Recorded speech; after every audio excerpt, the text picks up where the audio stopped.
എളുപ്പത്തിൽ ഉണ്ടാക്കാൻ പറ്റിയൊരു വാഴക്കായ വറുവലിൻ്റെ റെസിപ്പി ആയിട്ടാണ് ഞാൻ ഇന്ന് വന്നിട്ടുള്ളത്. അതിന് വേണ്ടിയിട്ട് ഒരു പച്ചക്കായ എടുത്തിട്ടുണ്ട്. ഇത് നാടൻ പച്ചക്കായല്ല, ഇവിടെ ഞങ്ങൾക്ക് അത് കിട്ടാറില്ല. അപ്പോൾ ഇങ്ങനത്തെ ഒരു പച്ചക്കായ എടുത്തിട്ട് അതിൻ്റെ തൊലിയൊക്കെ നന്നായിട്ട് കട്ട് ചെയ്ത് മാറ്റുന്നുണ്ട്. ഇതിനി സ്ലൈസ് ചെയ്തെടുക്കണം. ഇതുപോലെ ചെരിച്ചിട്ടാണ് ഞാൻ കട്ട് ചെയ്തെടുത്തിട്ടുള്ളത്.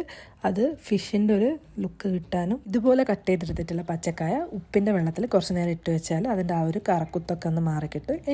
ഇനി നമുക്കിതിന് വേണ്ട മസാല തയ്യാറാക്കാം. ഞാനിവിടെ 1 ടേബിൾ സ്പൂൺ മുളക് പൊടി, 1/2 tablespoon meat masala, 1/4 teaspoon മഞ്ഞൾപ്പൊടി, ആവശ്യത്തിന് ഉപ്പ്, ഇഞ്ചി വെളുത്തുള്ളി പേസ്റ്റ്.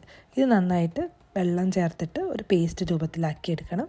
ഇനി ഇതിലേക്ക് നമ്മൾ കട്ട് ചെയ്ത് വെച്ചിട്ടുള്ള വാഴക്കായം കൂടെ ഇട്ട് കൊടുക്കുക.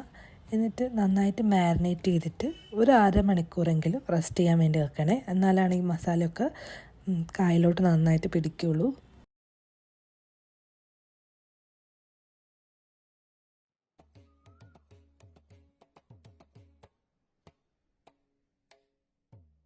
അരമണിക്കൂർ ഞാൻ റെസ്റ്റ് ചെയ്യാൻ വെച്ചിട്ടുണ്ട്. ഇനി ഒരു പാന് വെച്ചിട്ട് അതിലേക്ക് വെളിച്ചെണ്ണ ഒഴിച്ചു കൊടുക്കുക. നന്നായിട്ട് ചൂടായ എണ്ണയിലേക്ക് പച്ചക്കായ ഓരോന്നും ഇങ്ങനെ വെച്ച് കൊടുക്കുക. ഇനി ഫിഷ് ഫ്രൈ ചെയ്യണ പോലെ 2 വശവും മറച്ചിട്ടിട്ട് നല്ലപോലെ ഫ്രൈ ചെയ്തെടുത്താൽ മതി. അപ്പോൾ ഇത്രയേ ഉള്ളൂ, ഈസി ആയിട്ടുള്ള വാഴക്കായ വറുവൽ റെഡി.